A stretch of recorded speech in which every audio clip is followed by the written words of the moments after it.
Like that pivot? Who are you blaming for the Super Bowl loss? The YouTube chat. So getting back to Brock Purdy. You know who I'm blaming for the Super Bowl loss? I don't think I've made that a secret. So have I? Somebody raise their hands. Who am I blaming for the Super Bowl? Look, it's when teams win and lose, right? So I want to get back to K, last day starts with an S. So Shanahan and the quarterback, Shanahan and Jimmy, Shanahan and not drafting certain guys before Jimmy, Shanahan and I don't know what the infatuation was with Nick Mullins, Shanahan and had 3 picks. I feel like they probably were going to trade those 3 picks for Deshaun Watson, and then they pivoted and they went to Trey Lance, and then immediately aborted mission, bringing Jimmy back, and then eventually settling on Brock Purdy. But along the way, there's been flirtations in both directions with Tom Brady. And to hear it out loud, we kind of knew, but to hear it out loud this clear, and B, I don't want to do the I told you so. That's not what I'm trying to say.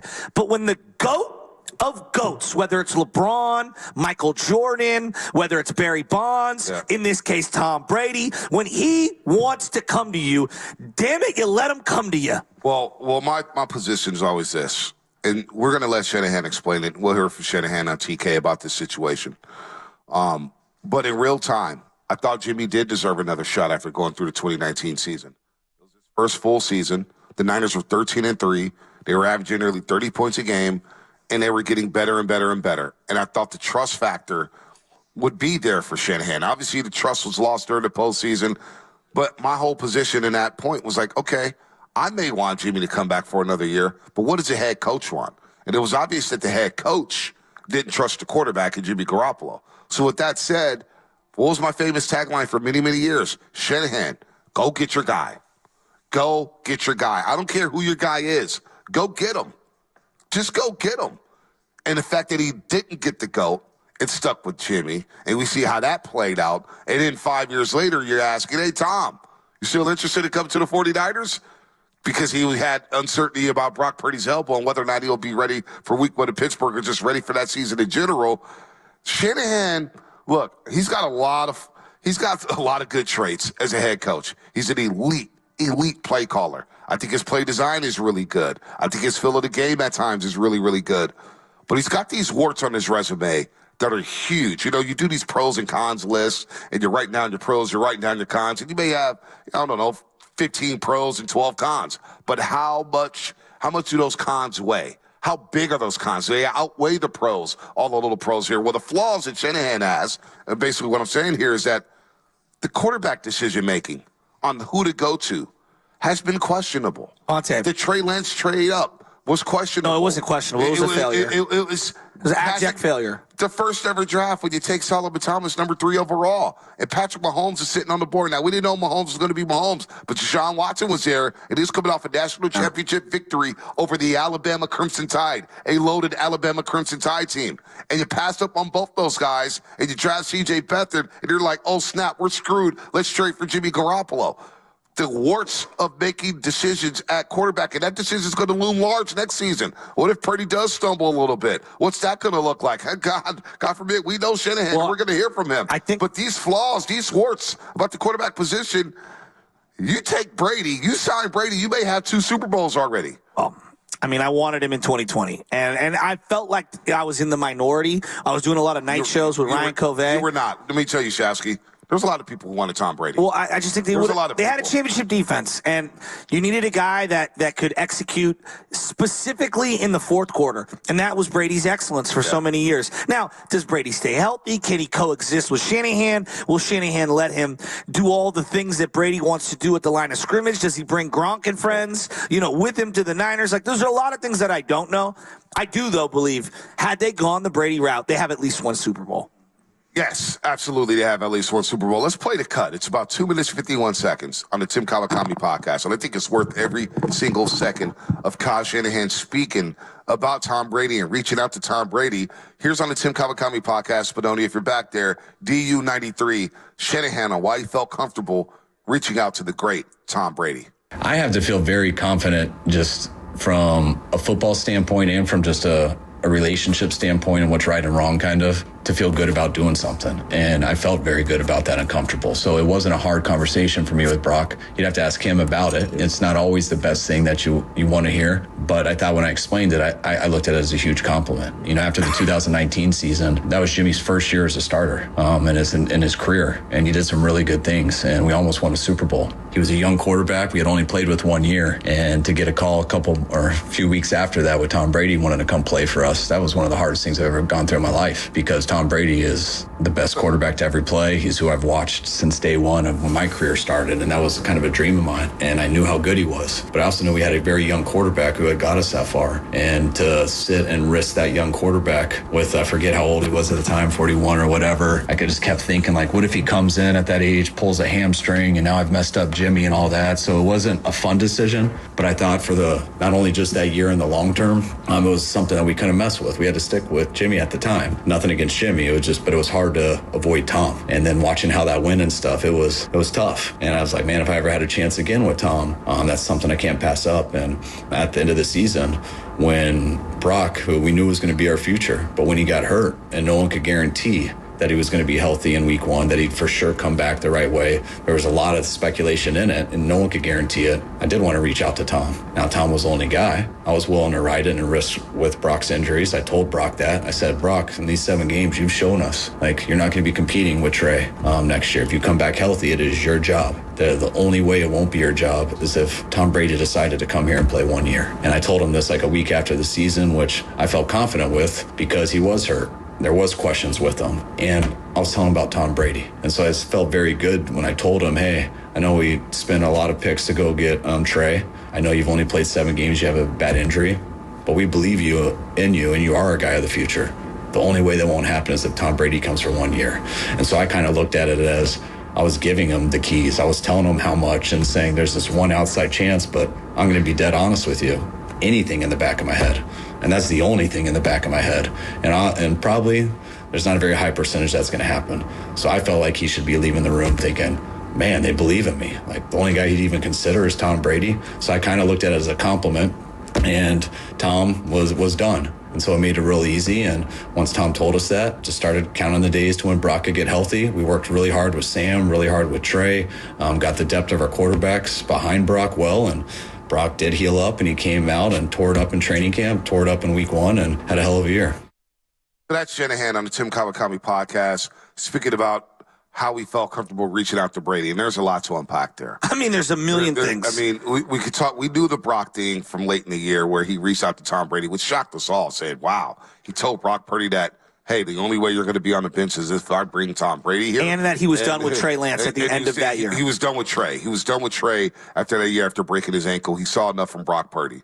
But going back all the way to 2019, this is the first time I've heard him admit that, yeah, we were after Brady, and Brady reached out to us a couple weeks after the Super Bowl. And I decided, boy, we got this young quarterback with Jimmy Garoppolo. He just went through his first full season. I feel like I'm going to stick with him, despite him losing trust with him in the playoffs. Whether it's the Super Bowl, whether it's the NFC Championship, it was obvious there was a disconnect between Jimmy Garoppolo and Kyle Shanahan. And he had his chance, and Tom Brady reached out to him and said, I want to come there and play. I want to come home. Come home and play. And Kyle Shanahan said no.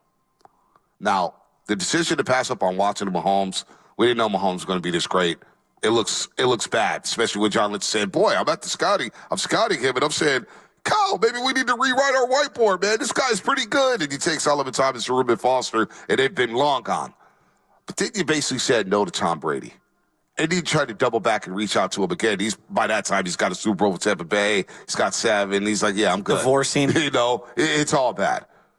But he did say no to Tom after the 2019 season. Well, and then after being spurned, Tom was like, yeah, I'm not coming back out of retirement. So when they loop back around. You may regret that decision. That decision, well, if they don't win the Super Bowl. I think that's the worst personnel decision.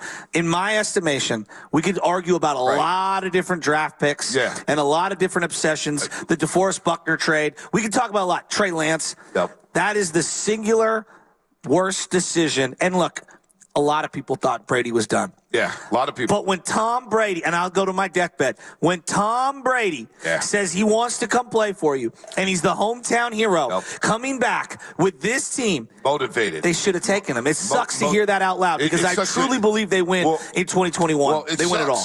Now you got this quarterback situation where, again, you don't take the quarterbacks in the 2017 NFL draft. You say no to Tom Brady, who was motivated leaving New England, and you know Gronk's coming over. That's the thing. You sign Tom Brady, you're signing Rob Gronkowski because obviously he wanted to continue to play with Tom Brady and play in a different setting and leave that New England area where it's all militant. I know. You know, you're disciplined and you can't really have a lot of fun. You come out here to the West Coast, you got Gronk, you have Kittle, you have rock stars. You're selling jerseys galore. It not only was a bad decision on the football field, but from a business standpoint, I'm a little surprised Jay York may have not pushed for that. What if Jay York's like, Tom Brady wants in? Oh, you got to get this guy because business would have been booming. We talk about Deion Sanders' jersey, the 94 Niners jersey. Come on. Tom Brady jerseys would have been everywhere. You would have had one. I don't know if I would have one. But let's think about this. Think about this. You don't get Brady. 2020 is an unmitigated disaster. Jimmy's hurt. You don't know where he is. There's arguments about the high ankle sprain. You're in Arizona. And Brady's winning a Super Bowl at Tampa Bay. Now I start thinking, no wonder they went completely crazy on quarterback that offseason. Think about that offseason. They were in that one offseason. Yeah. There was Deshaun Watson rumors. Yep. There was Aaron Rodgers draft night rumors. Remember? That is a real thing. The Matthew Stafford-Cabo story. The Matthew Stafford-Cabo story. And then you traded up for Trey Lance. And there was always Kirk Cousins looming. And Mac Jones. They were so out of whack from not selecting Tom Brady. They made maybe the worst of all of those decisions by going after Trey Lance, and they traded up all that draft capital. I think that they were hell-bent to retcon that horrific decision of not getting Brady. You're watching him win the Super Bowl with a team you feel you were as good as Tampa Bay Bucks. Whether they were better or whatever, they were about as good as the Bucks, and that quarterback put them over. And then you're saying to yourself, oh, my God, we could have easily won. And then you go through the 2021 season with Trey Lance because I think they were going to trade for Watson. I think they were going to try to trade for Aaron Rodgers. I thought Watson was more than ever. I truly believe they were in on that. We were in on the real time, and I thought Watson was there to be had. And I believe the Niners they told me this, basically, by trading those picks for Trey Lance. They would have traded those picks for Deshaun Watson, a proven commodity who was at the top of his game. Remember? At the top of his game. They called LaFleur. They called LaFleur, but we knew the Packers were like, yeah, we're not trading them there. They did it. But they did call LaFleur, and it ruined their relationship for about a year. And now I'm going to go. And then in the following offseason, after, a year removed, 2021, you lose to the Rams in the NFC Championship game.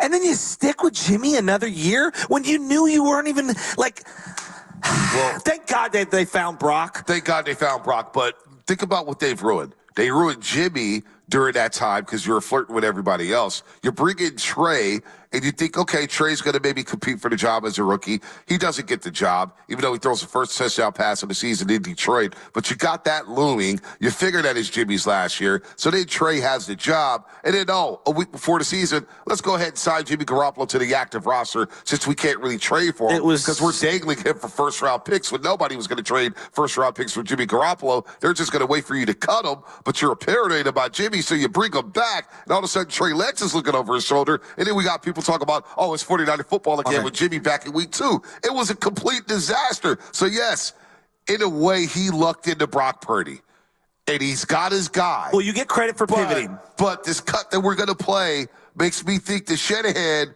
has already found his out. He's already found his out. We'll get to that in just a second. Well, he thinks that he also said at the very end of the interview, I feel like we should have won 2 Super Bowls. 3, if I'm being honest. Yeah, well, you should have signed Tom Brady. You should have signed Tom Brady. That's my point. You should have signed Tom Brady. That was my point in the playoffs in 2019. That was my point in the 2020 offseason after they lost the Super Bowl. You go get the greatest closer of all. Who is the greatest fourth-quarter quarterback of all time? Tom Brady is. Joe Montana, Tom Brady. Those are the two. Those are the two. Okay? What has failed the Niners in the playoffs? The fourth quarters. All their losses go to the fourth-quarter quarterback play. Now, there's other things. There's other things. Quarters with leads. Yes. With leads. And then now when I think about Tom Brady in the barbershop where he says, you're going to go with that. Hold on. We got the cut. Okay, we got play the cut. Spinoni, go. Oh, he's trying to get it. But I'm convinced he was talking about Jimmy G. As a guy that he practiced with every single day, he knew all about. You're going with that guy? We're going with that guy. You know, here's the part it's hard to hear that on the day we're getting ready, because we're going to have a great year with Brock, and they're going to have a fun season. But I'm going to be honest with you. After losing the way we did the last couple of years, and losing the Super Bowls in particular, and not having the one, if we had one, I think some of these losses are a little mitigated, right? Part of 2016 Warriors, it's an all-time loss. Thank God you won the 1 year before. Yeah, you won the 1 year before. Thank God. But not only that, 2 weeks later, 2 weeks later after the finals loss, you signed Kevin Durant. But it still hurts. It still hurts, but if they had won one of those Super Bowls, how does everything else play out differently? Well, the Tom Brady thing, again, when it came to Shanahan, and I remember we're doing the show right here after the Minnesota game. I said, look, man, young quarterbacks are going to struggle. Brock Purdy struggled in the playoffs. Now, by the grace of God, they've been able to rally and win those football games, but they've struggled. Listen, it hasn't been pretty. Jimmy, no different. Now, you were able to get to the Super Bowl, and you had a 10-point lead with 7 minutes of change left, and all hell broke loose. But my position, I've been consistent with this. When it came to Jimmy, and whether or not you go to Tom Brady, and whether or not I think Tom Brady's watch at that point is irrelevant to the conversation. Shanahan, it was like, this is your baby. What do you want at this position? And with a minute 49 left and all 3 timeouts, and you're at the Chiefs' 49-yard line, you threw the ball 4 straight times. You got 4 straight incompletions. Your decision was made for you right then and there, whether or not you want your guy. If you didn't trust Jimmy Garoppolo and you had him throw 4 times in that Super Bowl, then you pivot to Brady because he came knocking on your door. And it was obvious that there was a disconnect. And it got ugly during that pandemic season. They thought Jimmy maybe could have came back at the end of the year. There was rumors about moving out from him then. Come and knock on my door. So this quarterback thing, and the way Shanahan broke it down, wow. He said no to the GOAT. So now you said no basically to Patrick Mahomes. You basically said no to Deshaun Watson. You could add either or in that NFL draft. Stafford. Deshaun Watson got into the trouble, so you couldn't trade for him. You weren't going to trade for him. He was going to get suspended. But I do think that they were sniffing around that. There's no doubt they were sniffing around on that. You got the Brady South Spadone? One of the teams, and they weren't interested at the very end. I was thinking, you're sticking with that mother. There's no doubt in my mind now that he's talking about Jimmy Garoppolo. 100%. He's talking about Kyle Shanahan because the Niners were the it thing, and they were right there knocking on the door. And from a business standpoint, say if Brady comes here and they don't win a Super Bowl. And I have a hard time believing that. I think Brady does win one here. He wins one here. There's no doubt about ends the drought. Brady ending the drought. I mean, he's elevated, and Niner fans are now, the reluctant Niner fans who have Joe Montana 100%. are now catapulting Tom Brady 100%. and saying, yeah, he's the quote-unquote greatest of all time. But from a business standpoint, merchandise, it's just primetime games. It's hard to hear. It's salt in my wounds because I'm just getting over this year's Super Bowl, and you want to go back to like 5 years ago. It's right. It's a tough one to swallow. As we go through this offseason with no